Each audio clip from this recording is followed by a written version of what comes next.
Hi hello friends, ಎಲ್ರಿಗೂ ನಮಸ್ಕಾರ. ನಾನು ಇವತ್ತೊಂದು ಈವ್ನಿಂಗ್ ಸ್ನ್ಯಾಕ್ಸ್ ರೆಸಿಪಿಯನ್ನು ತೊಗೊಂಬಂದಿದ್ದೀನಿ. ನಾನು ಇವತ್ತು ಮಾಡ್ತಿರ್ತಕ್ಕಂಥದ್ದು ಪೊಟ್ಯಾಟೊ ಚಿಪ್ಸ್, ಹಾಗೆ ಆಲೂಗಡ್ಡೆ ಚಿಪ್ಸ್ ಅಂತ ಕೂಡ ಕರೀತಾರೆ. ಇದನ್ನು ಹೇಗೆ ಮಾಡೋದು ಅಂತ ನೋಡೋಣ ಬನ್ನಿ. ಇದಕ್ಕೆ ಬೇಕಾದಂಥ ಪದಾರ್ಥಗಳು: ಆಲೂಗಡ್ಡೆ ಬೇಕಾಗುತ್ತೆ. ನಾನಿಲ್ಲಿ ಇದಕ್ಕೆ ಅರ್ಧ kg ಆಲೂಗಡ್ಡೆಯನ್ನು ತೊಗೊಂಡಿದ್ದೀನಿ. ಮೇಲಿನ ಸಿಪ್ಪೆಯನ್ನೆಲ್ಲ ತೆಗೆದುಬಿಟ್ಟು ಒಂದು ನೀರಲ್ಲಿ ಸೇರಿಸ್ಕೊಳ್ಳಿ, ಹಾಗೆ ಇಡಬೇಡಿ, ಕಪ್ಪಾಗಿಬಿಡುತ್ತೆ. ಹಾಗಾಗಿ ನಾನಿಲ್ಲಿ ಇದನ್ನು ಒಂದು ಆಲೂಗಡ್ಡೆಯನ್ನು ನಿಮಗೆ ಕಟ್ ಮಾಡಿ ತೋರಿಸ್ತಾ ಇದ್ದೀನಿ. ಈ ರೀತಿಯಾಗಿ ನಾವು ಕಟ್ ಮಾಡ್ಕೋಬೇಕಾಗತ್ತೆ.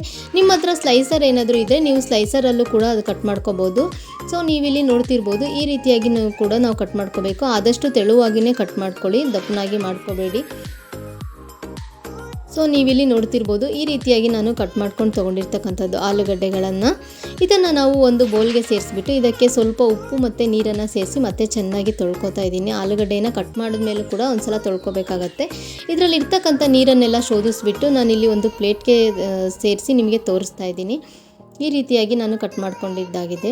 ಹಾಗೆ ನಾನಿಲ್ಲಿ ಒಂದು ಕಾಟನ್ ಬಟ್ಟೆ ಮೇಲೆ ಇದು ಆಲೂಗಡ್ಡೆಗಳನ್ನು ಕೂಡ ಇಲ್ಲಿ ಇದರಲ್ಲಿ ಇರ್ತಕ್ಕಂಥ ನೀರನ್ನೆಲ್ಲ ಡ್ರೈ ಆಗಬೇಕು, ಅಲ್ಲಿವರೆಗೂ ಕೂಡ ನಾವು ಒಂದು ಅರ್ಧ ಗಂಟೆಗಳ ಕಾಲ ಫ್ಯಾನ್ ಕೆಳಗೆ ಹಾಕಿದ್ದೆ ಇಲ್ಲಿ.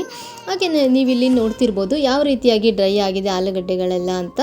ಈಗ ನಾನು ಒಂದು ಮಿಕ್ಸಿಂಗ್ ಬೌಲ್ಗೆ ಇದಿಷ್ಟು ಆಲೂಗಡ್ಡೆಗಳನ್ನು ತೊಗೊಂಡಿದ್ದೀನಿ. ಹಾಗೆ ಇದಕ್ಕೆ 3 ರಿಂದ 4 ಟೇಬಲ್ ಸ್ಪೂನಷ್ಟು ಕಾರ್ನ್ಫ್ಲೋರನ್ನು ಕೂಡ ಸೇರಿಸ್ಕೊಳ್ತಾ ಇದ್ದೀನಿ. ನಿಮ್ಮ ಹತ್ರ ಕಾರ್ನ್ಫ್ಲೋರ್ ಇಲ್ಲ ಅಂತಕ್ಕಂಥವ್ರು ಅಕ್ಕಿ ಹಿಟ್ಟಿದ್ರೆ ಅದನ್ನು ಕೂಡ ಸೇರಿಸ್ಕೋಬೋದು. ಹಾಗೆ ನಾನಿಲ್ಲಿ 1 ಟೇಬಲ್ ಸ್ಪೂನಷ್ಟು ಅಚ್ಚಕಾರದ ಪುಡಿಯನ್ನು ಕೂಡ ಸೇರಿಸ್ತಾ ಇದ್ದೀನಿ.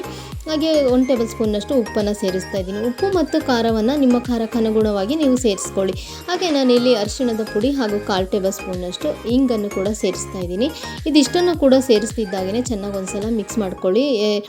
ಆಲೂಗಡ್ಡೆಯಲ್ಲಿ ಎಲ್ಲ ಕಡೆಯೂ ಖಾರ ಮತ್ತು ಉಪ್ಪು ಹತ್ತಬೇಕು, ಅಲ್ಲಿವರೆಗೂ ಕೂಡ ನೀವು ಚೆನ್ನಾಗಿ ಒಂದ್ಸಲ ಮಿಕ್ಸ್ ಮಾಡ್ಕೊಳ್ಳಿ. ನಾನಿಲ್ಲಿ ಆಯಿಲನ್ನು ಬಿಸಿ ಇಟ್ಟಿದ್ದೆ, ಎಣ್ಣೆಯನ್ನು. ಅದಕ್ಕೆ ನಾನಿಲ್ಲಿ ಬಿಡಿಯಾಗಿ ಹಾಕಬೇಕಾಗುತ್ತೆ. ನಾವು ಆಲೂಗಡ್ಡೆಗಳನ್ನು ಒಂದೇ ಕಡೆ ಹಾಕಿದರೆ ನಾವು ಅಂಟ್ಕೊಬಿಡುತ್ತೆ ಪೂರ್ತಿಯಾಗಿ. ಹಾಗಾಗಿ ಈ ರೀತಿಯಾಗಿ ಹಾಕ್ತಿದ್ದಾಗೇ ನಾವು ಇದನ್ನು 30 to 40 ಮಿನಿಟ್ಸ್ವರೆಗೂ ಕೂಡ ಚೆನ್ನಾಗಿ ಒಂದ್ಸಲ ಬೇಯಿಸ್ಕೊಳ್ಳಿ. ಪೂರ್ತಿಯಾಗಿ ಬೆಂದಿದೆ ಅಂದಾಗ ನಾವು ಇದಕ್ಕೆ ಕರ್ಬೇವಿನ ಸೊಪ್ಪನ್ನು ಕೂಡ ಸೇರಿಸ್ತಾ ಇದ್ದೀನಿ. ಸೊ ನೀವಿಲ್ಲಿ ನೋಡ್ತಿರ್ಬೋದು, ಕಂಪ್ಲೀಟಾದ ಆಲೂಗಡ್ಡೆ ಚಿಪ್ಸ್ ಎಲ್ಲ ರೆಡಿ ಆಗಿದ್ದಾಯಿತು.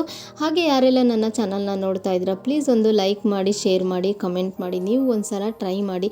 ಹಾಗೆ ಸಬ್ಸ್ಕ್ರೈಬ್ ಮಾಡ್ಕೊಳ್ಳಿ. ಹಾಗೆ ಪಕ್ಕದಲ್ಲೇ ಇರ್ತಕ್ಕಂಥ ಬೆಲ್ ಐಕಾನ್ ಕೂಡ ಪ್ರೆಸ್ ಮಾಡಿ. Thank you for watching.